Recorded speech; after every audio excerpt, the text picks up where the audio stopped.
Il-ftehim bejn il-Gvern Malti u dak Ċiniż se jwassal għal iktar taħriġ, għarfien u użu ta' prattiċi mediċi Ċiniżi li ilhom fis-seħħ f'pajjiżna mit-tmeninijiet.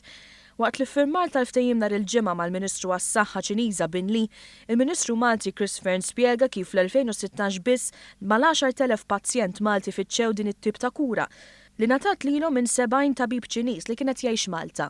Fil-fatt, il-Gvern Ċiniż se jkun qiegħed jibgħat f'pajjiżna 6 professjonisti li jagħtu dan it-tip dan is-servizz, mhux biss fil-kliniċi li diġà hemm imma fix-xhur li ġejjin inkunu nistgħu niftu klinika oħra darba ġewwa l-Isptar Rinnovat ta' St. Luke's biex inkomplu nkabbru servizzi.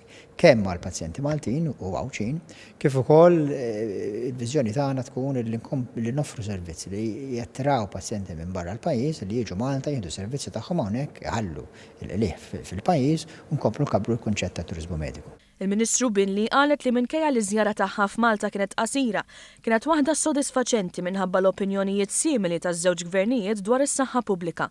Fakret kif il-kura tradizzjonali Ċiniża bdiet tkun offruta f'Malta iktar minn 30 sena ilu u tul is-snin kienet jidher biċ-ċar li din hija kura mill-iktar effettiva għal mard fiżiku.